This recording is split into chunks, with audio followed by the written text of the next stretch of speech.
Hello दोस्तों, हम आपका बहुत बहुत स्वागत करते हैं अपने सोशल मीडिया प्लेटफॉर्म पे। और आज के इस वीडियो में हम आपको बताने जा रहे हैं कि मैंने क्या क्या ट्रीटमेंट लिया था, मैंने क्या क्या खुद से उपाय किया था जिसके कारण मेरे बाल जो है वापस आए।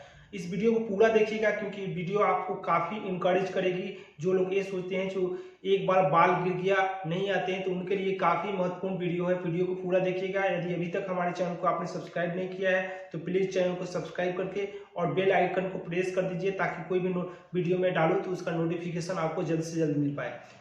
स्काल्प दिख रहे हैं तो आप ये अनुमान लगा लीजिए कि आपके 50% हेयर लॉस हो चुके हैं, क्योंकि बालों की संख्या इतनी होती है ना कि अगर 10% 20% गिरे तो वो पता नहीं चलता है, क्योंकि उतने तो हर सीजन में जैसे ही कोई सीजन चेंज होता है तो उतने बाल हमारे गिर जाते हैं। तो 50% अगर गिर जाते हैं तो हमारे स्काल्प दिखने लगते हैं, और मेरे उससे ज़्यादा गिर चुके थे, 70% के आसपास गिर चुके थे। तब मैंने ट्रीटमेंट स्टार्ट किया 2019 में, जब लॉकडाउन लगा तो उस समय मैंने अपना ट्रीटमेंट स्टार्ट किया। सबसे पहले ट्रीटमेंट में मैंने लीच ऑयल बनाया और लीच ऑयल लगाया। मैं लीच ऑयल बना के एक वीडियो डाला था, काफ़ी फेमस भी हुआ था और वीडियो काफ़ी अभी भी सबसे ज़्यादा व्यू उसी वीडियो पे है मेरे। आप चाहें तो उस वीडियो को देख लें। और लीच ऑयल लगाने के बाद मुझे काफ़ी अच्छा रिजल्ट मिला। मेरा हेयर ग्रोथ काफ़ी अच्छा होने लगा, बाल जो नहीं बढ़ते थे वो बढ़ने लगे, नए नए बाल आने लगे। फिर मैंने रिसर्च करना शुरू किया कि क्या है, लीच में क्या पाया जाता है जिसके कारण इतना बेनिफिशियल है। तो मुझे लीच थेरेपी के बारे में पता चला। सच पूछे तो मुझे 2019 से पहले लीच थेरेपी के बारे में कुछ भी नॉलेज नहीं थी, और ना ही लीच के बारे में। लीच के बारे में तो गांव से बिलोंग करते हैं तो लीच के बारे में नॉलेज है ही, लेकिन हमको इतना ही पता था कि एक खून चूसने वाला जानवर है। और कभी कभी सुनते थे कि कमुआ वगैरह लग गया, किसी का दाढ़ी मुँह से बाल गिर रहे हैं, या वो जो होता है ना पैचेज में बाल निकलते हैं तो उसमें लोग अप्लाई करते हैं। लेकिन मुझे एंड्रोजेनिक एलोपेशिया और जिस तरह से मेरे गिरे थे उसमें मुझे फायदे का अनुमान नहीं था, लेकिन मुझे काफ़ी अच्छा फायदा हुआ। तो फिर मैंने उसके बारे में रिसर्च करना शुरू किया तो मुझे बहुत अच्छा उसका बेनिफिट दिखा। बहुत सारे कंट्री में इसका, मेरे अपने इंडिया में तो बहुत कम होते हैं, लेकिन और कंट्री में उसके बहुत ज़्यादा उसके उस पर काम चल रहे हैं। बहुत ऐसे ऐसे कंट्री हैं जहाँ पे यूनिवर्सिटी उसके लिए बनाए गए हैं कि उसका क्या क्या बेनिफिट है, उसके पालन के लिए क्या क्या किया जा सकता है। ऐसे 7 यूनिवर्सिटी अभी चल रहा है, अपने इंडिया में कुछ नहीं है अभी तक। ये लीच बहुत ही अच्छी चीज़ है और ह्यूमन के लिए बहुत ही फायदेमंद है। जिनके हेयर गिर रहे हैं, चाहे किसी तरह की स्किन की प्रॉब्लम है, उसमें बहुत अच्छा काम है। इनफैक्ट कैंसर जैसे डिजीज में भी इसका यूज होते हैं।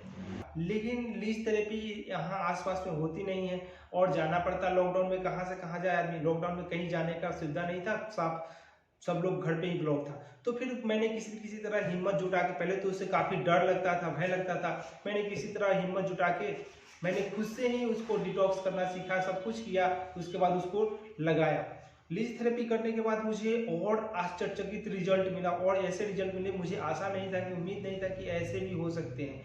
फिर मैंने लीच थेरेपी किया, एक बार नहीं, 2 बार, 10 बार, ऐसे करके मैंने जब शुरू किया था ट्रीटमेंट तो लगभग 10 से 12 बार मैंने लीच थेरेपी लिया, क्योंकि एक थेरेपी में जिस थोड़ा रिजल्ट मिला। फिर उसके बाद गैप देते गए, रिसर्च करते गए कि कितना दिन पर करना चाहिए, कैसे करना चाहिए, क्या इसमें बेनिफिट है, कितना दिन। तो सारी चीज़ें जब मुझे पता चल जाती थी तो एक स्टेप आगे बढ़ता था। पहले उसके बारे में पढ़ता था, खूब जानकारी इकट्ठा कर लिया, फिर उसके बारे में आगे बढ़ता था। तो इस तरह से मैंने लीच थेरेपी भी किया। लगभग 10 से 12 मैंने उस समय सेशन लिया था। उसके बाद मेरे हेयर काफ़ी अच्छे हो गए थे। आप लोगों को मैंने वीडियो भी शेयर किया था, उसका एक रिव्यू वीडियो। उस समय मुझे कुछ ऐसा नहीं पता था, एडिटिंग वगैरह के बारे में कुछ नहीं पता था, फिर भी मैंने एक वीडियो ऐसे ही रैंडमली बना के शूट किया था, और उस पर भी अच्छे खासे, मतलब सेकंड लार्जेस्ट व्यू मेरे उसी वीडियो पे है, आप जाके देख सकते हैं। तो इस तरह से काफ़ी अच्छे रिजल्ट मिलने लगे। तो मैंने जब वीडियो बना के डाला था तो काफ़ी ज़्यादा डॉक्टर के, पेशेंट की क्यूरी आने लगे। फिर डॉक्टर लोगों से पता चलने लगा कि लीच का ऐसे ऐसे भी यूज है, ऐसे भी आप कर सकते हैं। फिर उनसे कुछ जानकारी इकट्ठा करके मैंने, जो भी थे आयुर्वेदिक डॉक्टर थे, तो उन्हीं से गाइड हो के मैंने कुछ मेडिसिन भी लेना शुरू किया, जो उसको पढ़ना शुरू किया कि बाल आयुर्वेद में क्या कहता है, आयुर्वेद के अनुसार बाल किस तरह से पोषण होगा, किस तरह से गिरते हैं। सारी चीज़ों को समझने के बाद उन्हीं लोगों से पता कर करके मैंने मेडिसिन शुरू किया। फिर उसके बाद मुझे आयुर्वेद में रुचि जगी, तो मैंने अपना करियर बनाने पंचकर्मा का कोर्स करने चल गया। वहाँ भी मुझे काफ़ी सारे गाइडेंस मिले, लीच थेरेपी के बारे में बहुत सारी नॉलेज मिली, बहुत कुछ पता किया। फिर क्या था, मैं लीच थेरेपी में ही और लीच फार्मिंग में ही अपना करियर बनाना शुरू कर दिया। आप लोग सभी जानते हैं कि मैं लीच थेरेपी भी अभी कर रहा हूँ, क्योंकि मैंने इसका सर्टिफिकेट कर लिया है कोर्स, और डॉक्टर लोगों के गाइडेंस पे रख के मैं लीच थेरेपी भी करता हूँ। और इससे काफ़ी लोगों को मैंने काफ़ी अच्छा रिजल्ट भी दिया है, और खुद का तो लिया ही है। तो कहने की बात एक ही है, या इसमें कुछ नहीं है। यदि आपके पास पैसा है तो ट्रांसप्लांट भी आप करा सकते हैं, लेकिन ट्रांसप्लांट भी सब लोगों का सक्सेस नहीं होता है। लेकिन यदि आप जैसे नेचुरली होता है वो अलग बात होती है। नेचुरली चीजें की माने आपने ट्रांसप्लांट कराया फिर से गिर गया तो क्या करोगे आप। तो नेचुरली चीज से भी ग्रो किया जा सकता है, जिसमें मैंने खाने में बहुत सारा कंट्रोल किया, क्या खाना है, क्या व्यायाम करना है, सब कुछ जाना। मैंने आपको भी गाइड करता हूँ थोड़ा सा। सबसे पहले मैं जो खाया सारी चीजें, ये वीडियो एक चीज बता दूं स्क्रिप्टेड नहीं है, मुझे जो भी अभी दिमाग में आ रहा है मैं बोल रहा हूँ। तो मैं इस चीज को बता देता हूँ कि मैंने सबसे ज्यादा ध्यान दिया था अलसी पे। अलसी जो होता है वो तो हमने अलसी खाया, 100 रुपये केजी मिलता है, आप लेके उसको भुनवा के रख देंगे तो आपका महीने भर निकल जाएगा उसमें। अलसी खाया। स्वीट पोटैटो गांव में मतलब जिसको अलुआ बोलते हैं, शकरकंद बोलते हैं, उसको खाया। हर महीने 2-3 किलो 4 किलो 5 किलो खा जाता था, तो अलुआ खाया। उसके बाद एक पंपकिन सीड होता है, हमारे गांव में उसको कोहड़ा बोलते हैं, तो उसके अंदर जो बीज निकलती है वो आसानी से हम लोगों को मिल जाती है, तो उसको मैंने इकट्ठा करके सुखा के उसको खाना शुरू किया। तो ये मार्केट में मिलते भी, आप उसको खरीद भी सकते हैं आप, लेकिन मैंने इस तरह से इकट्ठा करके उसको खाया। और सलाद, चना, मूंग, ये सब मैंने डाइट में सुबह सुबह लेना शुरू किया। साथ ही ऑयली फूड बहुत ही कम। अंडा, सप्ताह में अंडा 3 दिन खाते थे, उसका उजला वाला जो पोर्शन होता है वो खाते थे। तो इस तरह से जब आप कीजिएगा तो आप में जो भी न्यूट्रिशंस की कमी है वो पूरा होने लगेगी, और जब वो पूरा होगी तो आपके बाल आएंगे ही आएंगे। जब न्यूट्रिशन सही मिलेगा, बालों का पोषण सही होगा तो क्यों नहीं आएंगे। और दूसरी चीज, हम लोग लीच थेरेपी कर रहे हैं, अगर किसी तरह का उसमें ब्लॉकेज होगा, हमारे जो रोम छिद्र में किसी तरह का ब्लॉकेज होगा तो वह उसको खोलेगा। साथ ही ब्लड सर्कुलेशन बढ़ा। जब लीच थेरेपी हम करते हैं तो उसमें हिरुडिन होता है। हिरुडिन एक ऐसा सलेवा होता है लीच का जो ब्लड सर्कुलेशन काफी तेज करता है। किसी तरह का ब्लॉकेज होता है तो उसको खोल देता है। आपने वेरिकोज वेन होता है, बीमारी होता है जिसमें भेन होते हैं ना, उसमें ब्लॉकेज आ जाते हैं, तो उसमें हम लोग करते हैं उसको, तो 1 ही बार 2 बार कर दीजिएगा तो वो वेरिकोज वेन खुल जाते हैं और अच्छा खासा रिजल्ट मिलता है। तो एक बार यदि चैनल खुल गया तो ऐसा जरूरी नहीं है कि आपको बार बार लीच थेरेपी करवाना। करने का मतलब, अगर रास्ता एक बार खुल गया, अगर थोड़ा सा आप परिश्रम करते रहिएगा, मतलब जैसे कि एक्सरसाइज वगैरह कुछ करिएगा, तो ब्लॉक नहीं होगा। तो बहुत सारे यूट्यूबर बोलते हैं कि लीच थेरेपी परमानेंट क्योर नहीं है, लेकिन मैं कहता हूँ मुझे तो काफ़ी अच्छे रिजल्ट मिले, और जो मुझसे करवाए हैं उनको भी काफ़ी रिजल्ट अच्छे मिले। लेकिन एक ही चीज़ है, ऐसा नहीं है कि यदि आपने लीच थेरेपी एक बार करवा लिया था कि आप बार बार करवाना होगा। नहीं भाई, आपने 10 सेशन ले लिया अगर शुरू के, तो जरूरी नहीं है कि फिर आप ले। अभी मुझे काफ़ी दिन हो गए हैं, अरे वही 8-10 महीने में 1-2 बार अगर मन गया तो ले लिया, बस साइड के हेयर लाइन के लिए ले लिया कि ये अंदर ज़्यादा ना जाए। दूसरा, अब लीच थेरेपी स्टॉप कर दिया हूँ, और लीच ऑयल भी अभी मैं स्टॉप कर रखा हूँ, क्योंकि बाल गिरते नहीं हैं। सबसे ज़्यादा बाल गिरते थे नहाते समय, शैम्पू वगैरह करते समय, लेकिन मैं शैम्पू यूज ही नहीं करता हूँ। मैंने खुद से शैम्पू जो बनाया, आंवला, डीटा, सिकाकाई, हरे बहरा और हिबिस्कस का पाउडर डाल के, इस सब पर डाल के मैंने एक बनाया था, एक वीडियो में बना कर रखा हूँ, उस पर यूट्यूब पे आप देख ले उसे। उस तरह से बना के आप उससे बाल धोएं, आपके बाल काले भी रहेंगे और गिरेंगे भी नहीं, उससे बहुत अच्छा साफ भी हो जाता है, आपको शैम्पू लगाने की कोई ज़रूरत नहीं पड़ेगी। जिनके बाल में डैंड्रफ होते हैं उनके लिए भी बहुत अच्छा है वो, उससे आप धोइए और देखिए कितने अच्छे आपको रिजल्ट मिलते हैं, डैंड्रफ तो खत्म ही हो जाएगा। तो अंततः मैं अपना, मुझसे अगर पूछा जाए कि क्या लीच थेरेपी एक परमानेंट ट्रीटमेंट है हेयर फॉल का, तो जी बिल्कुल है। आप एक बार अगर हेयर फॉल अपना रोक लिए, अगर रिग्रोथ कर लिए, थोड़ा सा आप मेंटेन रखिएगा, एक्सरसाइज कीजिएगा, खाना सही रखिएगा, मतलब सही अगर दिनचर्या कर लीजिएगा, तो आपके जो बाल आए हैं फिर नहीं जाएंगे।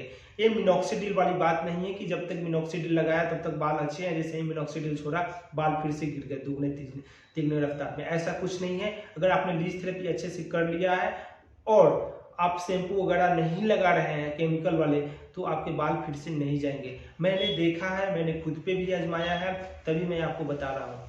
तो आप लोग इस वीडियो को उन लोगों के साथ शेयर करें जो कहते हैं कि एक बार जो चला गया नहीं आएगा, उनके साथ शेयर करें। इनफैक्ट मुझे ऐसे भी अब कुछ दोस्त अगर कभी का पहले मिले थे, अब मिलते हैं तो कहते हैं कि क्या आपने हेयर ट्रांसप्लांट कर रखा है। तो ऐसे लोग भी मिल रहे हैं कि जो कहते हैं हेयर ट्रांसप्लांट, उनको विश्वास ही नहीं था कि ये आ सकता है। तो ऐसे कुछ नहीं है, आप ट्राई कीजिए। अगर कोई परेशानी होती है तो आप ज़रूर हमारे कमेंट बॉक्स में लिखिए, मैं आपको ज़रूर रिप्लाई करूँगा। और इस वीडियो को प्लीज़ शेयर कर दें उन लोगों के साथ जिनके बाल गिर चुके हैं, और उनको एक बार लीच थेरेपी जरूर करवाना चाहिए। अगर एक बार में फायदा नहीं हो तो 2 बार 3 बार जरूर करवाना चाहिए। ऐसा नहीं है कि आपने एक ही बार करवाया, ठीक है एक बार आपने कराया, ब्लड सर्कुलेशन बढ़ गया आपका, लेकिन मान लीजिए कि आपका ब्लड जो आ रहा है उस ब्लड में वो सारी चीजें होने भी चाहिए जो हमारे बालों के लिए जरूरी है, तो फिर हमको अंदर भी ध्यान देना होगा ना, तब जाके बात अच्छे होंगे। इस तरह से आप अपने ट्रीटमेंट ले सकते हैं। और आपको बता दूं कि आयुर्वेद में जब मैं पंचकर्मा का कोर्स किया और काफ़ी डॉक्टर से जब बात होती है तो मुझे अब पता चलता है कि आयुर्वेद में कितना कुछ है हेयर फॉल के लिए, बहुत कुछ है। आप किसी भी पंचकर्मा सेंटर में जाइए, अब ऐसे नहीं जाइए, ऐसे डॉक्टर के पास नहीं जाइए जो आयुर्वेदिक भी हो और वो केवल मेडिसिन का ट्रीटमेंट करते हैं, तो उन लोगों से भी नहीं हो पाएगा। जो थेरेपी देते हैं, जिनके पास पंचकर्मा का सेटअप हो, उनके पास जाइए। मैं बोल रहा हूँ कि वो अगर 7 दिन आपको 10 दिन बस्ती भी दे देंगे ना, बस्ती एक ट्रीटमेंट होती है, एनिमा ट्रीटमेंट जिसको मॉडर्न में बोलते हैं, वो 7 से 10 दिन अगर बस्ती भी देंगे तो आपके हेयर फॉल रुक जाएंगे। मैं इसको दावे के साथ आपको कर रहा हूँ। तो ऐसे ऐसे ट्रीटमेंट है, परिसेक है, ऐसे ऐसे ट्रीटमेंट है जो 7 दिन में हेयर फॉल को रोक देते हैं। रीग्रोथ करने के लिए थोड़ा टाइम आपको देना होगा, तभी रीग्रोथ होगा। यदि आप बीच में छोड़ के भाग देंगे तो नहीं होगा, लेकिन यदि आप कंटिन्यू रहेंगे तो आपके रीग्रोथ भी होंगे, और गिरना तो कोई बड़ी प्रॉब्लम नहीं हो, तो 7 से 10 दिन में अगर सही से आपका ट्रीटमेंट हो गया तो रुक जाएगा। केवल ऑयल से भी हम नहीं कर सकते, केवल ऑयल से ही सारे कुछ हो सकते हैं, क्योंकि ऑयल वहां काम करता है। यदि किसी का बात बढ़ा हुआ है, तो बात पित्त कफ होता है, जिसमें किसी पे बात का प्रकोप है, तो वहां पे आपका ऑयल काम करेगा। ऐसा नहीं है कि सारे लोग अगर ऑयल लगा लेंगे तो उनके बाल आ जाएंगे, ऐसा भी नहीं है। ये वीडियो कोई स्क्रिप्टेड नहीं है, जो मेरे दिमाग में आ रहा है मैं बोल रहा हूँ। तो आप इस चीज को बिल्कुल आप श्योर रहिए कि जो मैं बोल रहा हूँ सच ही बोल रहा हूँ, और ये 100% ट्रू है कि सारे लोगों के बाल वायल से नहीं होते आ सकते, लीच वायल से भी नहीं आ सकते सारे लोगों के बाल, क्योंकि लीच वायल का काम है बात को कम करना, बात प्रकोप को कम करना, वो मेनली उसी पर काम करता है, बात पे काम करता है। तो सारे लोगों के एक तरह की बीमारी तो है नहीं। हम मान लीजिए कि अगर 100 लोगों को वायल लगाया, उसमें से 50 लोग को अगर बात के कारण है तो उनका वह स्टॉप हो जाएगा हेयर फॉल, उनके रीग्रोथ हो जाएंगे। तो सारे लोगों को कारण बात के कारण ही नहीं है, बहुत सारे पित्त बढ़ा, सबसे ज्यादा तो पित्त का कारण होता है बाल गिरने में। तो इस चीजों को समझना होगा। तो ये आपको वही समझाएगा जो डॉक्टर होगा, आयुर्वेदिक डॉक्टर के पास आप जाइए, वो सारी चीजें जो समझेंगे, फिर आप ट्रीटमेंट करेंगे और निश्चित तौर पे आपके बाल आएंगे। ये वीडियो कैसा लगा आप जरूर कमेंट बॉक्स में बताएं, और प्लीज चैनल को सब्सक्राइब कर लें और वीडियो को लाइक शेयर जरूर करें। धन्यवाद।